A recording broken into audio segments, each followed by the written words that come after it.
Hello again, it's Nick Mays, and this is Lecture 5 in our series on Modernity, a Survival Guide. In our first 4 lectures, we considered our foundations, the definitions of history and modernity, and that led us to consider whether there truly has been change, and we decided that there is, or has been. We then went on to ask whether we can judge the past on occasion, and again we decided that we can to good effect on occasion.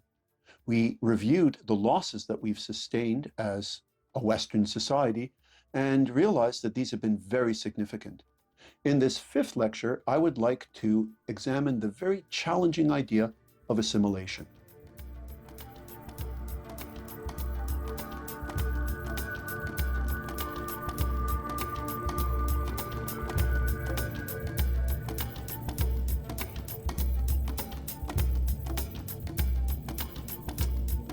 All right, let's discuss assimilation today, a very tricky notion.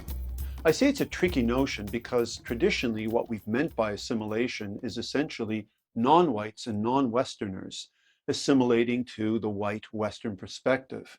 Whereas in today's modern context, and this is a crucial concept, assimilation now means everyone is assimilating to the modern. Non-whites, non-Westerners, whites, Westerners, everybody is moving in the direction of the modern. As a way of illustrating this, let me start with a parable. Imagine we go back 40 years and there's a 20-year-old male who's living in Europe and he's thinking of migrating to the United States. Now, the United States isn't a foreign entity to him because his father or grandfather is American and has not only taught him English, American English, but at the same time has introduced him to the heights of American civilization, such as the Super Bowl and hot dog roasts and 4th of July celebrations and the like. So when he goes to the United States, it's not an entirely unfamiliar entity that he's moving into. And sure enough, it's a successful migration. He moves, he meets someone, starts a family, he gets very good work, and he's got colleagues, he buys a house.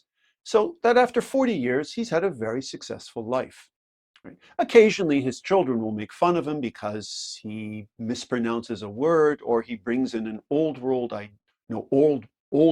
idea that's somewhat in contrast with the American way of looking at things. And occasionally, a stranger might say, "I hear something in your voice. You weren't born here, were you?" At which point he replies testily, "We're all Americans here." But overall, it's been quite a seamless migration. Things become a little weird, however, when he goes back home and takes his family with him. So now he's home for the first time in 40 years, and things seem remarkably familiar, but at the same time rather strange. First off, one of his children has a slight mishap, has to be taken to the emergency ward, and he is somewhat surprised that a female doctor comes out to assist them. This wasn't the case 40 years earlier when he was living back home still. And once they've left the hospital and he's wandering about town, he notices that the population is different. There are many more Muslims, there are many more blacks, there are a few Asians, and so on and so forth. The composition of the town has changed, and he can easily buy shawarma or sushi, things that were simply not available when he was growing up in this place. He notices too that the LGBTQ flag is on public exhibit in different places. This really strikes him as peculiar. In fact, he's amazed when he discovers that one of his relatives' children has come out of the closet recently. He's thinking back to his own tenure in small town Europe, and he realizes he would never, ever have done such a thing without the possibility of being absolutely shamed by his family and by his neighbors. But here it's now just par for the course. He also passes a church, the very church where he was baptized, and let me just stop blocking the view here. He notices it's empty, right? No one is attending services. In the same way, back in the United States, very few people are attending services in his local church back home. He sees that the typical people in this town are on their phones all the time, just as they are back in the United States. He has often complained that his daughter dresses perhaps a little immodestly, but he notices that everybody in town is dressing in the same way as his daughter, the females at least, and that's because they all shop at the same stores. They all get their clothes at Zara and the like. He sees as well that people are watching the very same shows that he was watching back in the United States, that he took in the Marvel films. Everybody is familiar with this entertainment too. In fact, why shouldn't they be? Because they're visiting the very same sites that he visits when he is navigating the web. They too have Amazon, they too have Netflix, they too use Facebook, and so on and so forth. After several weeks of experiencing this strange experience back in Europe, he reaches a conclusion. He realizes suddenly that it wasn't really a matter of him assimilating to the modern, no, to the American idea of what a citizen should be. Instead, he realizes everybody, both Americans and Europeans, have been assimilating to this whole idea of the modern temper, of the modern way of life. This is an encompassing process that involves everyone he knows. In other words, we very often make a distinction between assimilation and acculturation. Assimilation is a process in which someone joins a foreign culture and abandons all of their earlier culture to become a member of this brave new world.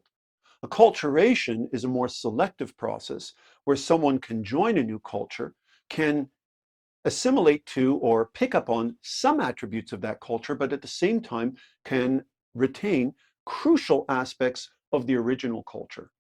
My argument here is that assimilation today, that is to say, everyone assimilating to the modern, is such an overwhelming experience that to some degree, over the long term, acculturation really is assimilation.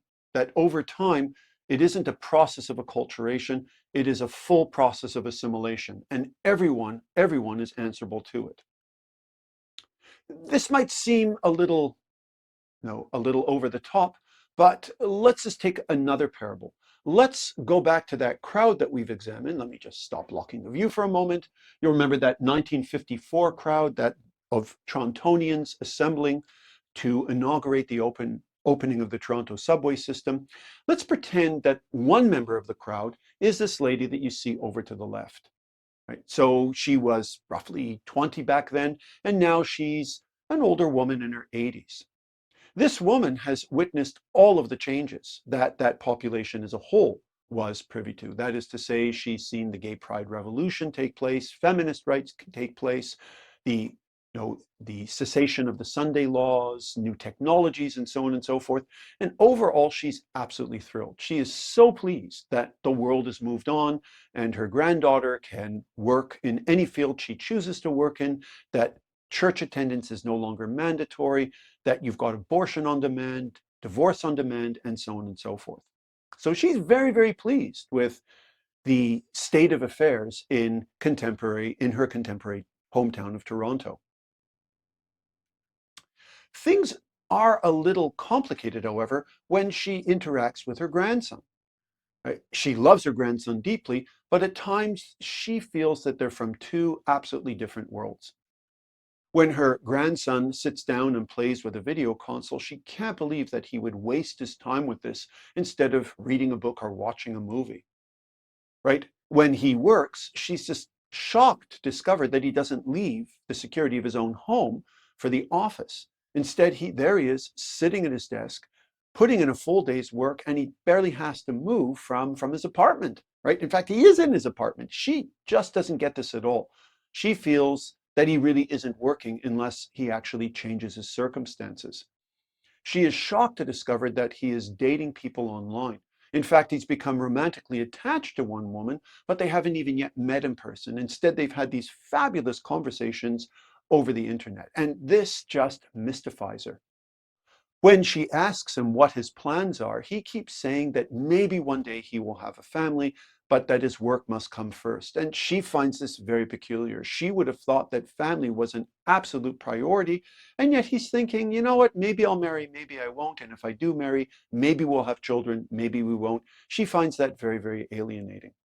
It's funny because while she loves her grandson and they get along very well, right, he feels much more familiar, much more no, much more, it's much easier to get along with his peers. When he gets together with his Canadian African friend or a female friend of his or an Asian friend of his, they just immediately start chattering about online work or video games they've watched or the latest piece of entertainment that his grandmother just doesn't understand whatsoever. So he feels most at home with them. And strange to say, she feels most at home with the grandmothers of his friends. When she sits down with them, she feels that despite their ethnic differences, these ladies talk together and they're right on the same page when they talk about the experience of watching movies, listening to the radio, the tech that they enjoyed in their own day, and then the milestones of life, marriage and raising kids. Right? She finds that they have so much in common in a way she doesn't have that much in common with her grandson. It's a funny thing that when she speaks to the Asian woman says that there was a time back in the 50s, she was an invisible member of that crowd back in 1954. Back in the 50s, when she was riding the subway train, she would often just listen to people speaking in English, all of them white. And she couldn't quite catch what they were saying because the language was still somewhat unfamiliar to her. And she felt like yelling to them, would you stop, all of you, stop being so different from me?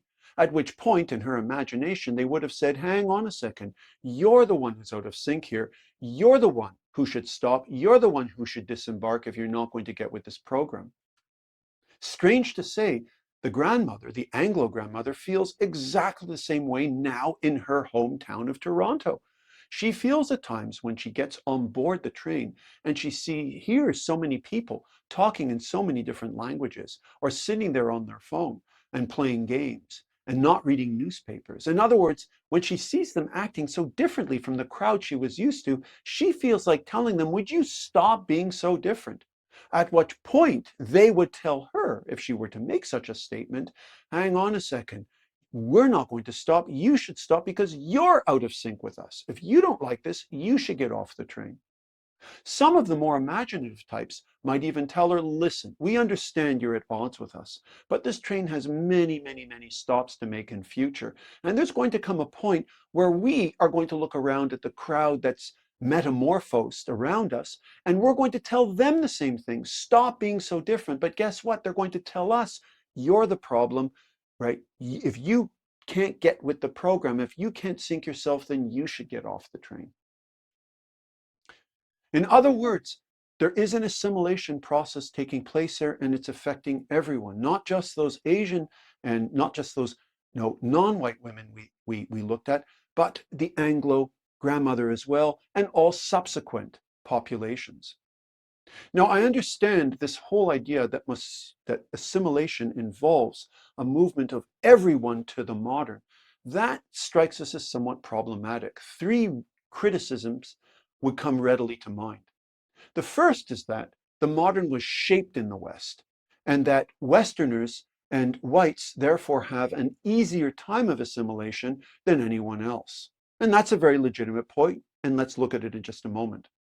The second point is that assimilation, right? Assimilation contradicts our general multicultural credo, which is that there is room for everyone in our society, regardless of their cultural background.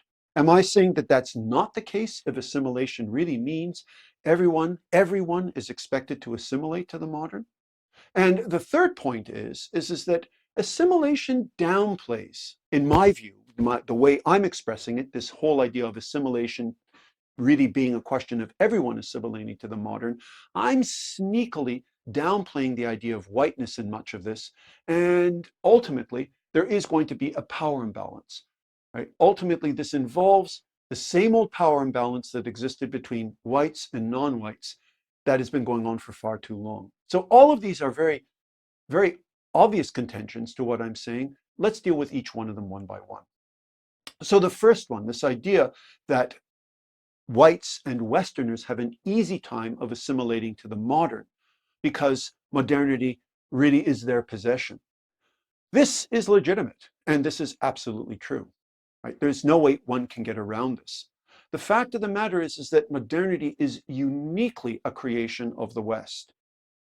And what I mean by that is that when you look at the onset of the early modern, it is the end result of a series of dominoes falling in a very set pattern. It could not be replicated anywhere else.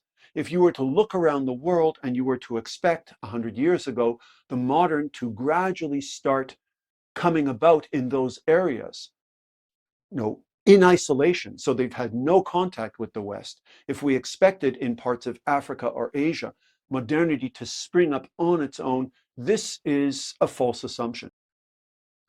Our modern experience is the progress of a very, very clear-cut line of cause and effect. So it started, let's say, the modern experience started roughly with the Renaissance, a period at which we discovered the importance of the individual. It moved on to the Reformation. That is to say, the collapse of the Catholic stranglehold on religious worship to something much, much broader in scope, the Protestant interpretation of faith, and by extension, the ability to pursue truth wherever you saw it. All of this complemented by a printing press, and not just a printing press, but the ability to really write whatever you wanted to in certain quarters of Europe. And then, of course, this was also extended by our inquiry into the nature of the natural world. Such giants as Newton and others were pushing forward in a highly methodical fashion how the natural world unfolds. In other words, the question is, would any society, if stuck in isolation, eventually, over time, on its own, come up with the idea of putting a man on the moon? Come up with the idea of democracy, come up with the invention of the internet, come up with the steam engine and the self-combustion engines and so on and so forth. Would they have come up with these ideas on their own? And the answer to that is no. All of this is a product of causation. If the causation isn't in place, or you're not being interfered with, or rubbing shoulders with outside populations, your culture might not get you there. In fact, the chances are your culture would not get you there. Which, the other side to that too is, would every population necessarily colonize if they had the means to do so? Would they have had the same brutal engagement with foreign populations as we see in the case of the West? That too is potentially uniquely Western. But one way or another, whether we see the modernity as a unique expression of Western identity and a unique development from the Western part of the world, it still seems unfair that Asians, Jews, and others are being asked, or are at least expected, to assimilate to the modern. Whether that modern is entirely white or not, whether what they're being asked to assimilate to is Western or modern on its own, it doesn't really make a difference, because this tradition burned these different people's fingers at different times in hideous fashions, and it seems unjust that this is the direction that assimilation is pushing them in. Even as it seems unjust that they are assimilating to what is really the genetic imprint of the West. It is these populations that are dressing more like Westerners and not vice versa. Right? That too seems uniquely unfair. They are speaking English rather than their own original languages. They are conforming to the habits of the modern world, which once again are more Western in tone than they are non-Western. In other words, once again, there is this deep Western white genetic imprint to the modern, which, when assimilation is the name of the game, non-whites and non-Westerners are expected to pick up on. And that is just the nature of the beast. The only tempering factor being, as time goes on, that Western white imprint will gradually diminish as the population becomes more and more modern, and the original manifestations of modernity are left long in the dust.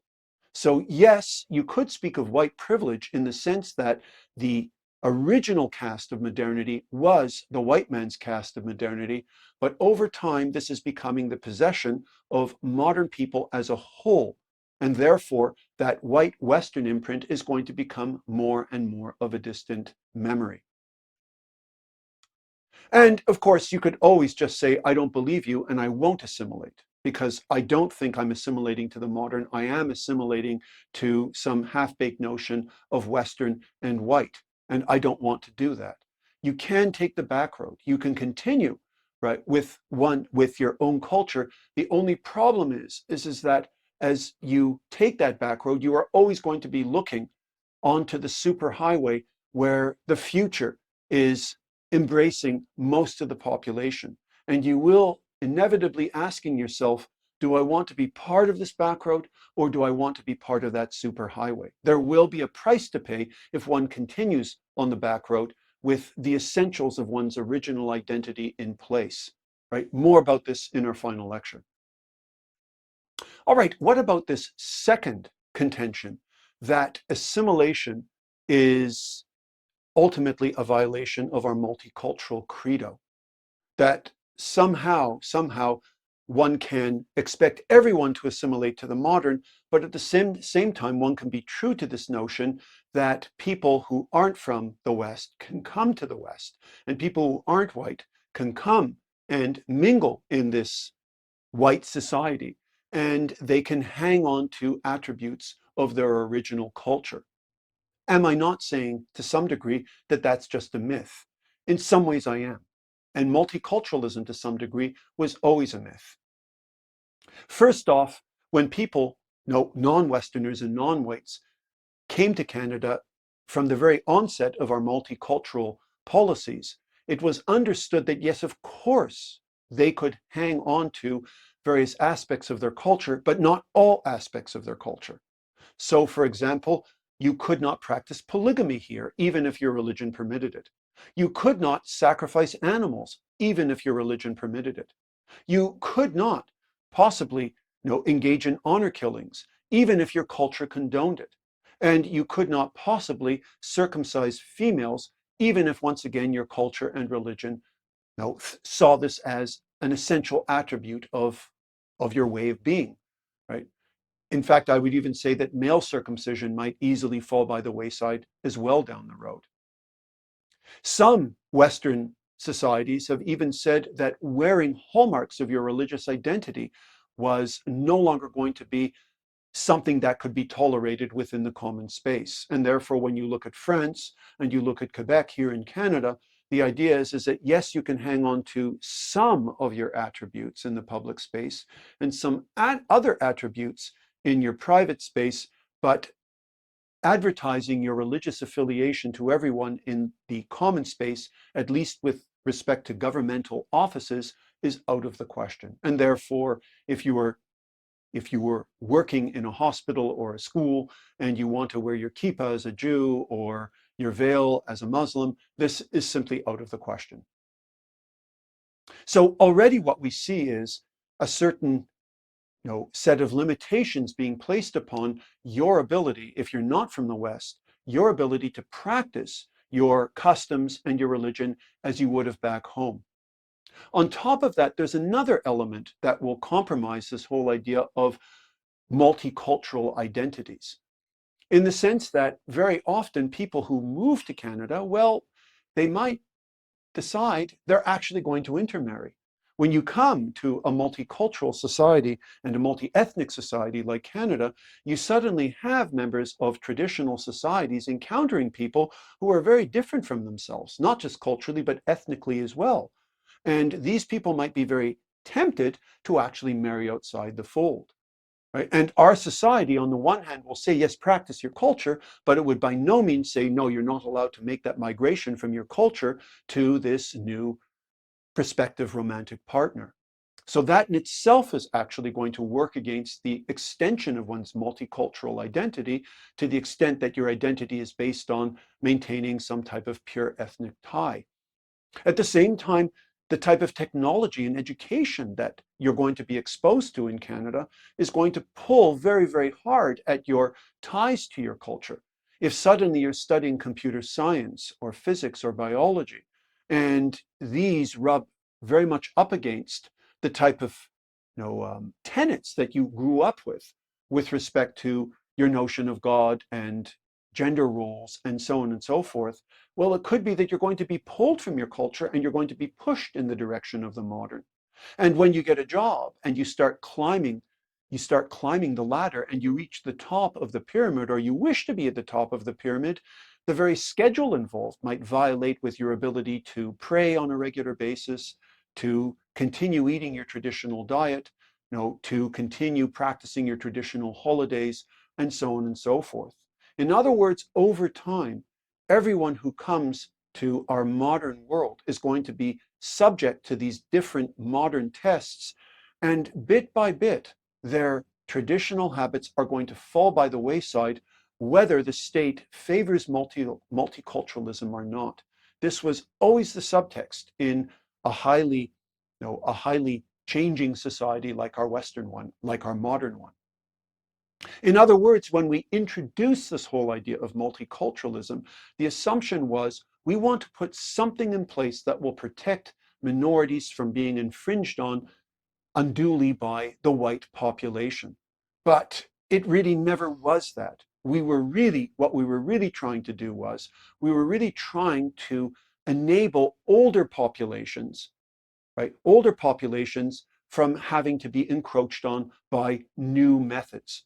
It was really a question of older populations like this typewriter here, somehow being put in a position where they could hang on to the essential aspects of their identity and not become this, the laptop we see on the right. And there is no governmental policy that can actually stop this from happening. It is a highly elastic process that is left to individuals to decide. Once again, you have individuals who come to a crossroads where they can move to the right and they can have greater convenience and freedom and prosperity for themselves, as opposed to moving to the left and continuing with the same old, same old. And 9 times out of 10 or 99 times out of 100, over time, when individuals are faced with this choice, they will move to the right.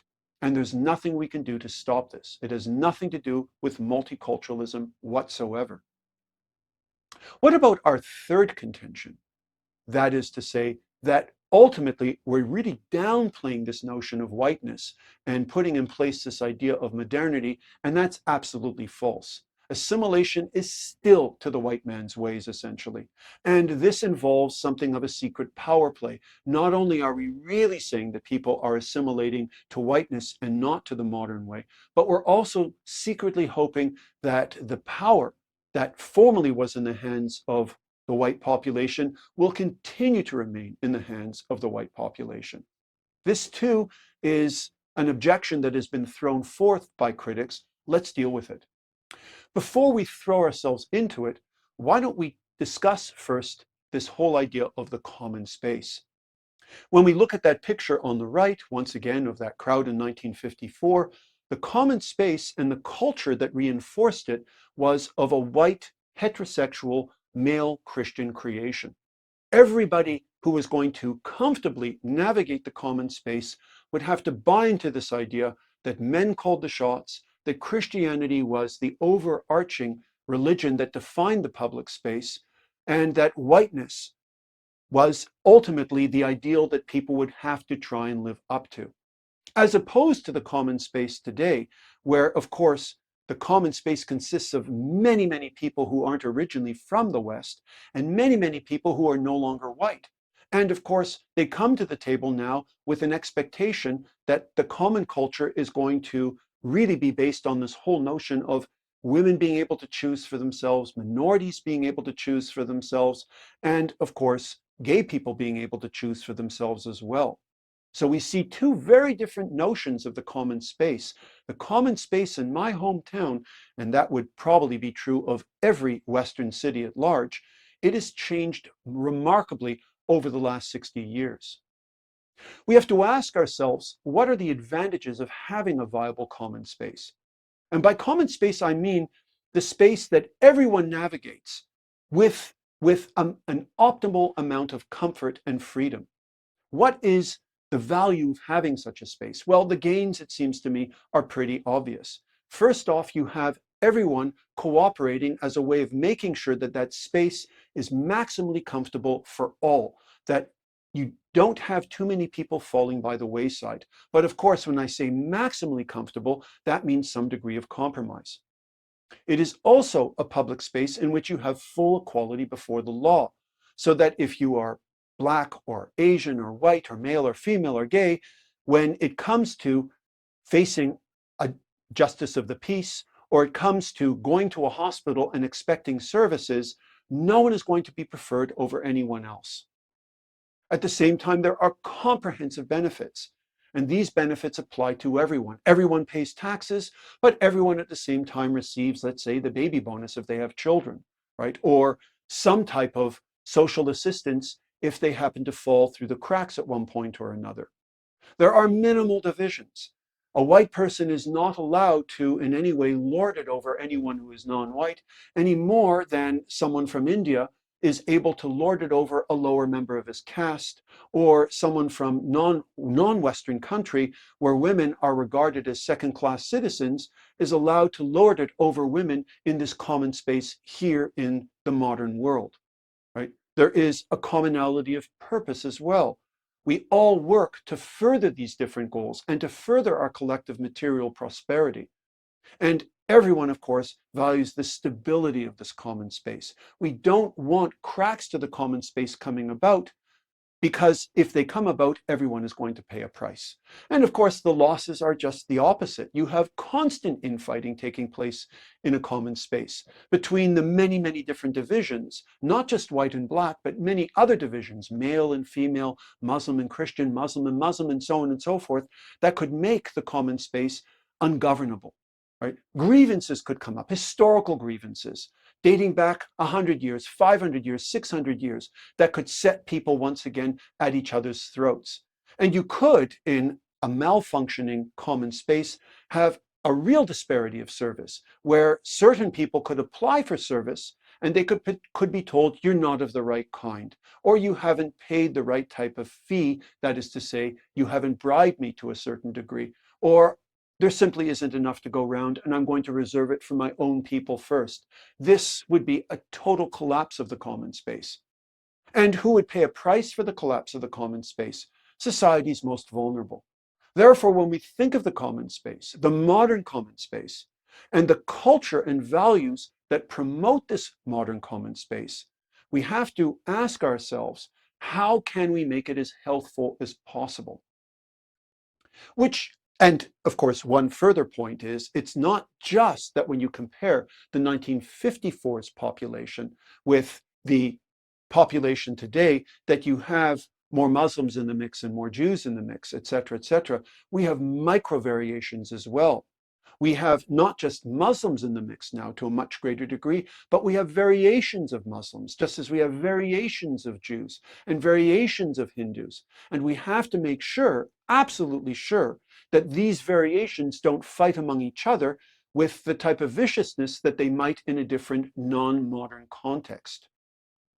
So having dealt with this issue of the common space, let's turn back to this contention that when we speak of assimilation, we don't really mean everyone assimilating to the modern, but secretly what we're really saying is that people are assimilating to whiteness. And ultimately, this is going to mean more power playing into the hands of white people. Let's deal with this. And in dealing with this, there are many different ways in which we could see whiteness, but why don't we balance it out with the whole experience of the Black population in the United States? I mean, if we speak of otherness, we could speak of white versus Pakistani, or white versus indigenous, or white versus Indian, or white versus colonial subjects. But in talking about the United States, I think we're looking at an example that is maybe the most egregious on record, and therefore this will serve as an example for all. So let's start off with a definition of whiteness that is in circulation nowadays. And perhaps it is best given expression to by Robin DiAngelo in her book, White Fragility, in which she states, whiteness rests upon a foundational premise, the definition of whites as the norm or standard for human, and people of color as a deviation from that norm. Whiteness is not acknowledged by white people, and the white reference point is assumed to be universal and is imposed on everyone. She goes on to say, whiteness has always been predicated on blackness. There was no concept of white race or white race before the need to justify the enslavement of Africans. Creating a separate and inferior black race simultaneously created the superior white race. One concept could not exist without the other. In this sense, whites need black people. Blackness is essential to the creation of white identity. And Imran Kendi goes on to say, with respect to assimilation, and that, of course, is the topic under discussion here, assimilationist ideas are racist ideas. Assimilationists can position any racial group as the superior standard that another racial group should be measuring themselves against, the benchmark they should be trying to reach. Assimilations typically position white people as the superior standard. All right, do these statements hold water? That's the question. And in order to see that, we have to consider the sub-contentions. So the first contention is that whiteness is either non-black or anti-black. It doesn't have any meaning in its own right, according to Kendi, D'Angelo, Ta-Nehisi Coates, whose picture you see here, and other modern-day commentators. The second contention is that because whiteness is always, in some sense, a reverse mirror image of blackness, it empowers whites and subjugates blacks.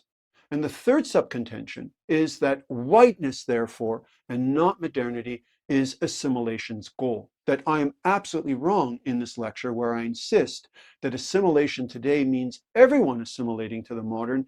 It is, as these critics suspect, it really is this subterfuge being practiced. And as always, right, non-whites and non-Westerners are being expected to assimilate to a Western and white set of rules. All right, how are we to deal with these sub-contentions?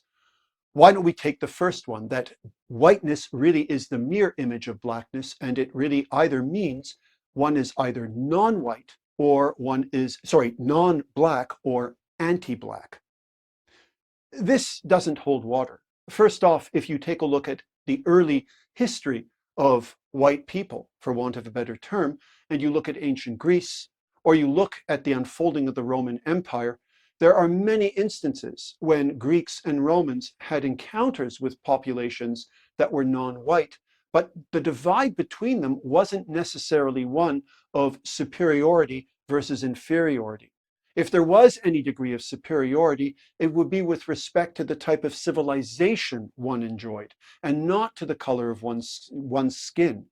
And certainly in the case of the Romans, the idea was if you are not quite like whatever the typical Roman is supposed to be, but you pick up on Roman norms and you abide by our rules of civilization, then you are going to be the equal and perhaps the superior of anyone else if you are able to write better than other people, govern better than other people, fight better than other people, and so on and so forth.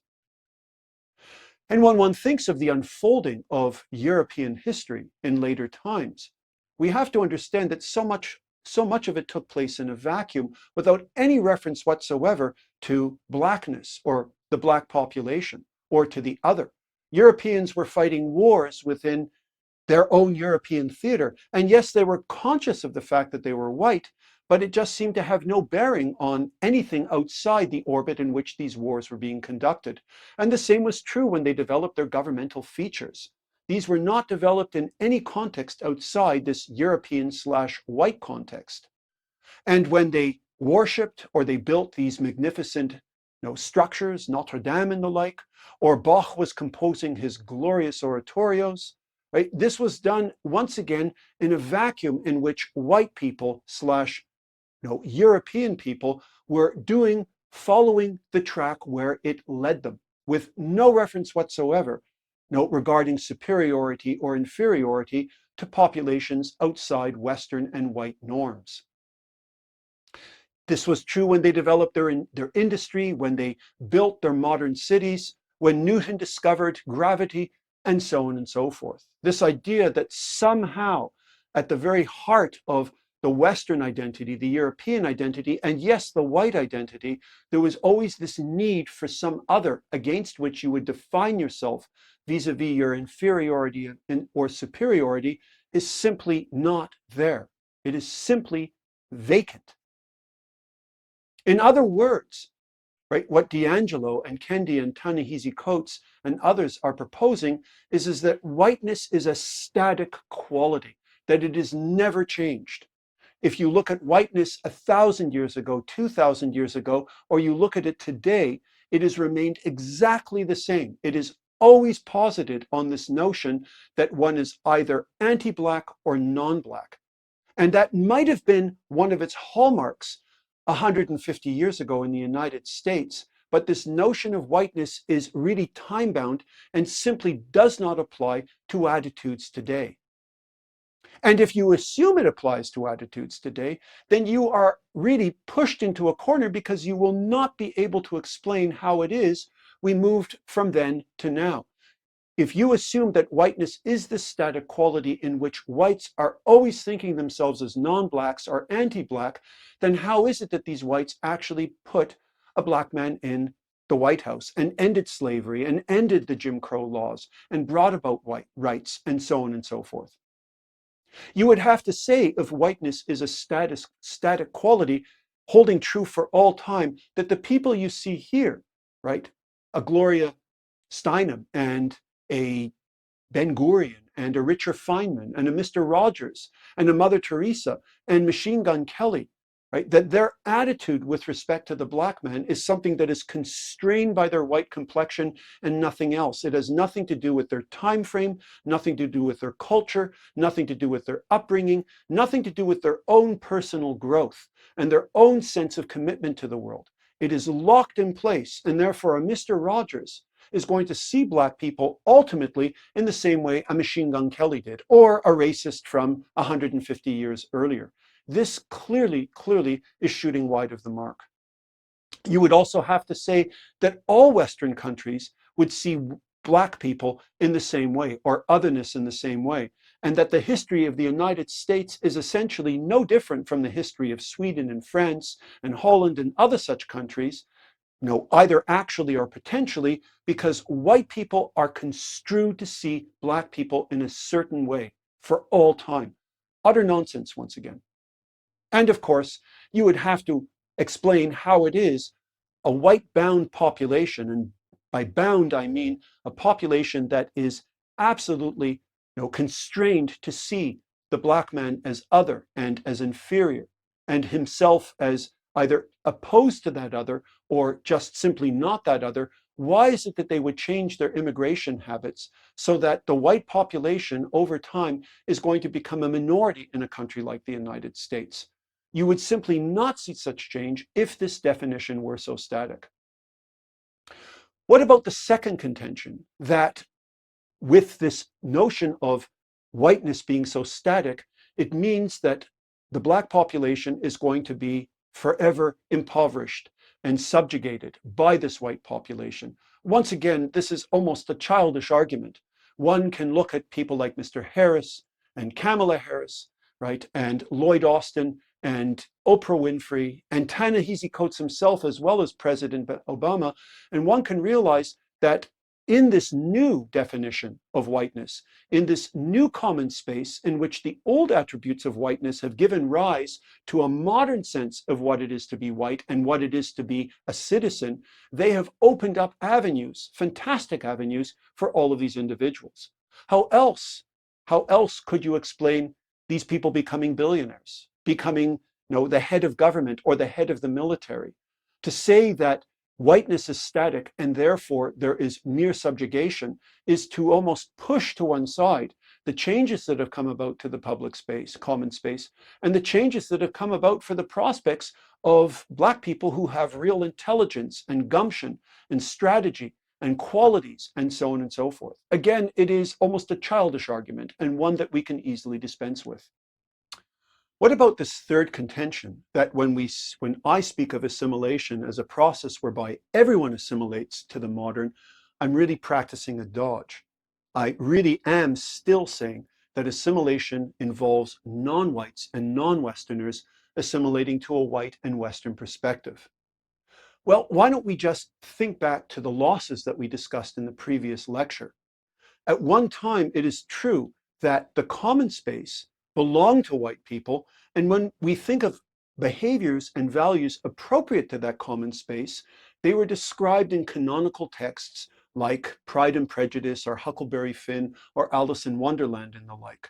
If one wanted to know how to be courageous in that common space, or what romantic love was like in that common space, or courtesy and the like, one would turn to these canonical texts with a view to understanding what the appropriate behavior was. And similarly, at a later stage, when we turn to our popular media like movies to understand what courage consisted of, and manliness consisted of, and love consisted of, and jubilation consisted of, we had Gregory Peck teaching us this in To Kill a Mockingbird, or Henry Ford in 12 Angry Men, or even Dorothy in The Wizard of Oz, right? And then Gene Kelly told us what it was to be alive and American in Singing in the Rain. These were the attributes that infused a common space that was occupied predominantly by white people. But today, well, perhaps this icon is a point that teaches us how much has changed. When I was growing up, this was a very popular TV show, The Andy Griffith Show. And once again, it taught people in the common space what it was to be a member of that common space. The supposition was, of course, the common space was occupied by people like Andy Griffith, right? White, Christian, heterosexual, and because they were in control of the common space, when one wanted to know what does decency consist of, what does honesty and integrity consist of, what does bravery consist of, one would turn to him, and one would, in a sense, mirror one's behavior to his behavior. The interesting thing is that this show is now gone from the scene. If I were to show my children this show, and I told them this is what I grew up on, they would say, wow, we have come a long way since. This is now archival material. It has no play in determining how we behave in the common space. And the funny thing is that it's not just this show that is missing from our popular culture. It is any show like it. You could not make a show like Andy Griffith and just continue with its suppositions about what the values of the common space were based on this 1960 evaluation of them. You would have to change it from head to toe, because this is outdated. It has been left in the dust. So what does infuse our sense of what the values of the common space are? Who teaches us that? Well, three such exemplars would be Lawrence Fishburne, Samuel Jackson, and Morgan Freeman in their roles of Morpheus and Red and Nick Fury. When we watch these different movies, and we watch these movies by the millions and millions, we're cheering for these people because Morpheus represents stalwart courage in the face of extreme danger, courtesy, right? Intelligence and other such attributes. And Red, of course, our hearts go out to him because he is potentially, even as he tries to redeem himself from his law term and he tries to integrate into society, maybe he's going to end up like his white predecessor. He's going to end up killing himself. And Nick Fury, a role that comes from comic books in which the original Nick Fury was white. Now in the movie version, we have someone else playing that role, a black man, and he does it with consummate skill. And we don't even see the gap between the original version and the present day one. We root for Nick Fury and we admire this black version of Nick Fury as if there's no difference between him and the earlier model, because they're both modern and their stalwart qualities infuse the common space, and we learn from this common space as modern citizens. The same would be true of the music we listen to. What do we care that our favorite tunes are composed by the like of a Kanye West or a Drake or a Beyonce and many, many others? And what do we care that our novels and our view of how we should behave ourselves in the common space, right? That these lessons are coming from authors like Nickelhead and Toni Morrison and Ta-Nehisi Coates himself. Isn't it peculiar how a man who is saying this quality of whiteness is so static, and it essentially involves for all time either a non-black or anti-black hostility, right? He himself, in advocating this point of view, is a voice in our common space. And we just listen to him and we either agree or we disagree. That is clearly a sign that his argument is far off target, and this notion of whiteness is a very, very changing element, and is changed to such a degree that his voice is relevant in this new modern common space. This is a very, very serious question, because we have far left the tenor of the earlier modern common space behind for something that is much, much more multi-ethnic and multivalent. And we cannot assume, it is foolish to assume that the values just remain the same. They do not remain the same. It is gone. That old world view, that old world common space and the values that supported it and the definition of whiteness that went into it, these have long been left behind in the dust, with some vestiges here and there, but they too are going to become a very faint echo of what they are today. In other words, this idea that assimilation is a process whereby everyone must assimilate to the modern is really the proper way of looking at assimilation today, and not this contention that it really is a process of non-whites and non-Westerners adopting to a perspective that simply isn't theirs. That is fully wrong, and this other notion of assimilation is fully right, and a very important one to adjust ourselves to.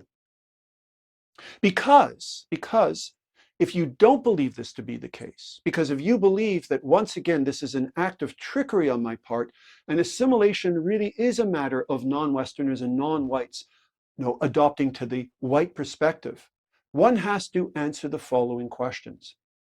Guilt and atonement, how long does it go on for?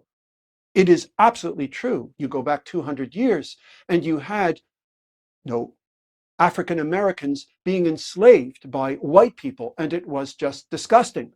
And that has to be brought fully into the open. But imagine Ta-Nehisi Coates is a descendant of the black woman in that cartoon to the left, and the white gentleman to the right is the descendant of the white man enslaving this black woman. What does that white man owe Ta-Nehisi Coates today? How can he atone for this crime? What type of atonement would be expected of him?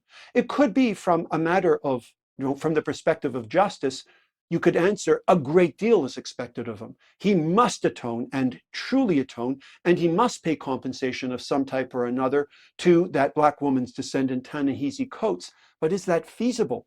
In our common space today, could you bring this notion of justice into it and expect the common space to operate with some degree of soundness? I strongly doubt it. At the same time, can you expect the common space of today to operate soundly if you allow one minority or a multitude of minorities to dictate to other groups within the common space what behavior is sound and what behavior is unsound, if that behavior is not violating the law? Is it possible for some minorities to say any showing of Christmas is out of the question? It should not be there in the common space whatsoever. And you should keep that hidden in your living room. Or when you look at people practicing lawn bowling, something that really was very much part of the Anglo way of remembering their traditions here in Canada, should we look at this and say there's no place for that within our common space? If you're going to do that in your basement, hidden from everyone else. Or manifestations of old festivals that took place in a context where there were no non-whites available. If the descendants of those white people are practicing them and they're not breaking the law in any way, can we actually say one minority has the right to say, I don't like it, and therefore whisk it from the common space? If we do grant them this license, then you can just imagine havoc coming about when innocent cultural traits are being stamped out because one person or another person in the common crowd is saying, we don't like this. Perhaps from a perspective of justice, this makes sense, but it does not contribute to a viable modern common space.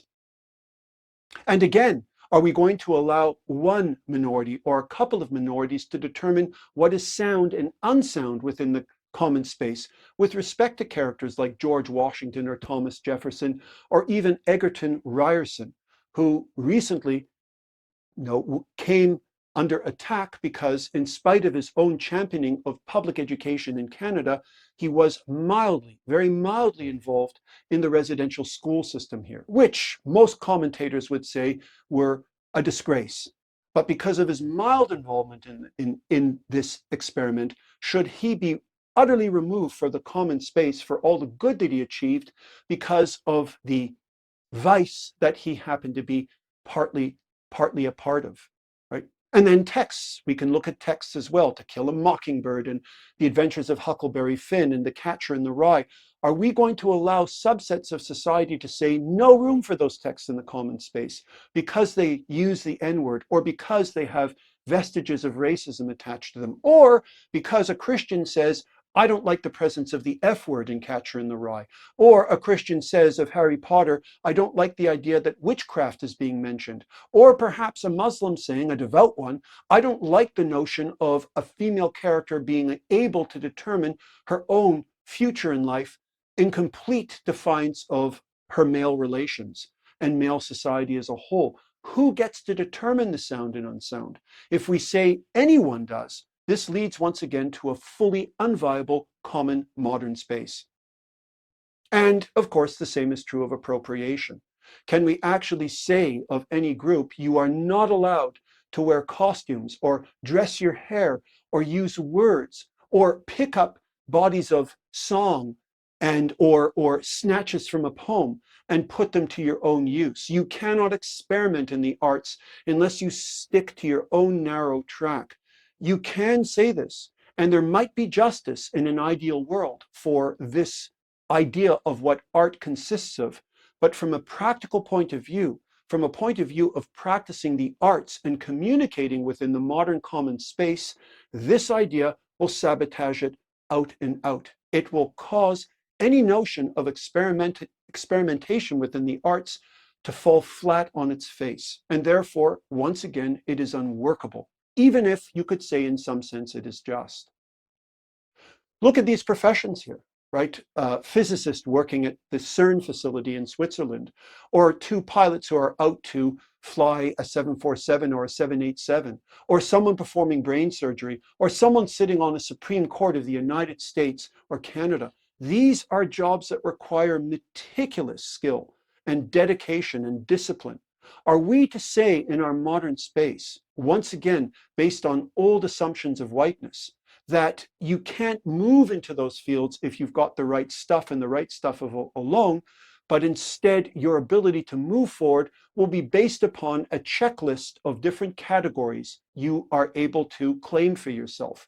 So that when someone comes forward to work at CERN, you say, hang on a second, before, yes, your grades are excellent and your training is excellent and you should get the job, but are you gay? Are you poor? Are you white? Are you disabled? Are you female? Are you Muslim? Check this box first, and let's determine how many points you've accumulated, and then we'll take these points and add it to your own intellectual record, and then we will decide whether you should fly a plane or operate on someone, or push the boundaries of our knowledge further, or whether you do 100 other activities in which merit has to determine who is going to sit in that one particular chair. You can once again argue that different groups were historically not able to enter into these very high streams, but you can't make up for that historical injustice by insisting that people who have genuine merit and have worked very hard are going to be excluded from those upper echelon jobs which they are eminently suited for because they don't come up with the right type of markers. They're not Black, or they're not Muslim, or they're not disadvantaged, etc., etc. Perhaps there's justice to this notion, perhaps, but it is not going to fly in the space of our modern common space. It will cause that modern common space once again to become highly dysfunctional. And we should also understand something, that when people come into the modern space, they could bring with them attributes that would sabotage the very qualities that all members of the common space, except that minority, strongly believe in. If you're a female, or if you're a gay couple, or you believe strongly in the separation of church and state, you do not feel threatened by the traditional white heterosexual bigot of 60, 70 years ago. You feel threatened more by people who are coming into the common space and are saying, I'm not changing whatsoever. Your multicultural laws allow me to remain exactly who I am, and I am not bending to your modern rules. In other words, if the gentleman on the left here, this hypothetical fundamentalist Islamic cleric, if he were in a position to decide whether that woman was going to work in a hospital or not, or whether that gay couple was going to work in a hospital or not, or whether creationism was going to be taught alongside biological principles in a high school or not, he would make decisions that are deeply uncommon because he hasn't bought into the notion of what values should infuse our common space. And once again, you can see this is unworkable for our future. So how do I expect the world to unfold? Once we understand that that assimilation is a process that involves everyone assimilating to the modern, and it is not, I repeat, not the process, as it was in times past, of non-Westerners and non-whites assimilating to a Western and white perspective. How does the world unfold? As I see it, there are three very, very general visions. The first vision is one of utter chaos. That vision consists of people coming to the common space and saying, other people can buy into these values, but I am not going to do so. I do not accept this notion that I have to assimilate to the modern, even as I'm expecting everyone else to assimilate to the modern. In fact, they have to assimilate to the modern in order for me to be a member of this common space. The only way I, as a Muslim or a Jew or as a woman, can be a member of this common space is if everyone else has relinquished the old idea of the common space, dating back to the 50s, and has picked up on this new definition of the common space in which everyone is welcome with some degree of tailoring. Well, I will accept that notion halfway, but I'm not going to apply it to myself. In a world like that, the common space, as I think I've laid out at length now, it is going to become one of deep contestation. You will have people fighting all the time, and you will have utter dysfunction. And that will not serve the purposes of anyone within that common space, including in the long term, the dissenters. What about vision two? Vision two is a much more palatable one. In this vision, individuals are allowed to choose for themselves, it being understood that certain practices are not going to be entertained within the common space: animal sacrifice, polygamy, female circumcision, and the like, as well as demeaning attitudes with respect to women and minorities, demeaning attitudes with respect to white people, and so on and so forth. Right? In this context, one can marry whom one chooses, one can study what one chooses, one can have children or not, one can avail oneself of all the freedoms at large, and eventually you end up with a highly diverse population each one moving off on its own trajectory, but in a way whereby that trajectory does not interfere with the trajectory of others. So this is a rather benign version of how our common space can evolve, and actually how we've seen it evolve until the present. Then there is vision three. And vision three, I think, is perhaps more of a science fiction one, but there is that realistic menace in the air. And to illustrate this vision, let me just briefly mention the movie Ex Machina. In the movie Ex Machina, the evil genius Nathan invites the rather gullible Caleb to participate in a Turing test. What is a Turing test? We have to go back to the pioneer of computer science, Alan Turing, and his proposal for a way of determining when artificial intelligence would reach the so-called singularity. What he meant by this was, if you have a human typing into a console, right, in front of a divider, and on the other side of the divider there is something else typing into a console in response to the human's questions and answers, only that something else is AI. Alan Turing posited that you have reached the singularity when AI can convince the human that he is actually in communication with a human and not a machine. All right, so the Turing test is passed when AI can trick humans into thinking that the AI is actually human. In Ex Machina, this is a Turing test on steroids, in that Nathan has invited Caleb in to see whether he can actually think of Ava, the figure in between, is human or is a robot. To make things more interesting, when Caleb is first introduced to Ava, she is half machine and half human looking. She has flesh on some parts of her body, but her circuits are showing in other parts of her body. Nonetheless, the truly fascinating part of this is that as the movie transpires, Ava is able to dupe Caleb into thinking she's fully human. In fact, Caleb falls in love with her, and in the end, terrible things happen. And Ava, being AI, manages to get the best of both Caleb and Nathan. But the most important point to keep in mind here is that Ava passes the Turing test with flying colors. What makes this so intriguing, I thought after I first saw the film, was could Ava have succeeded with any human being from any period? So I was just thinking, what would Ava's chances have been of convincing Abraham Lincoln, for example, that she was fully human as opposed to Caleb? The difference between Caleb and Abraham Lincoln is that Abraham Lincoln at one time navigated rivers, worked with his hands, lived in a world of books and very, very simple machineries, farmed, and generally speaking, lived outdoors for a very great part of his life, one with nature more or less. When he did read, he generally speaking read the Bible and Shakespeare. Very deeply traditional texts. And he himself was pious, and he himself was steeped in the early Anglo tradition of literature. Contrast that with Caleb, who, generally speaking, probably grew up with a screen in hand. He works on a screen, he socializes on a screen, he plays on a screen. He's never been far from a screen. In other words, when Ava confronts Caleb, it is a much, much smaller gap she has to address in order to get him to believe in her humanity, because Caleb, in a word, has already surrendered part of his humanity to artificial intelligence. He is behaving more like a machine in many respects, whereas Abraham Lincoln is as human as they possibly come.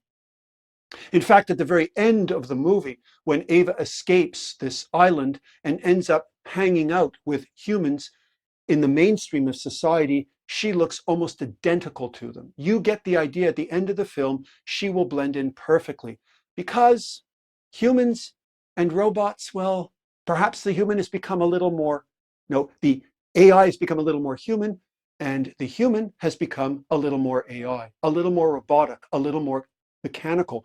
And that is a possible third vision for how our modern common space will unfold, and what assimilation, as I've defined it here, everyone assimilating to the modern, might eventually lead to. More homogeneity, a more mechanical nature to human behavior. And this is, I agree, a very, very difficult vision to embrace. In fact, it's very, very possible that many populations will understand that this type of assimilation, if they do agree that it means assimilating to the modern and not to white and Western ways, it does mean, whether you're white or Jewish or Muslim or Asian, or you come from any background whatsoever, it means an eventual uprooting of your human behavior, your human identity. And you might be thinking, this is so horrific that I want to jump off of this Saturn V. Before we reach that escape velocity, I'm jumping out of this craft and just abandoning this rocket to its higher and higher trajectories. The question is, do you really want to jump out of the craft? And can you really stop yourself from being modern?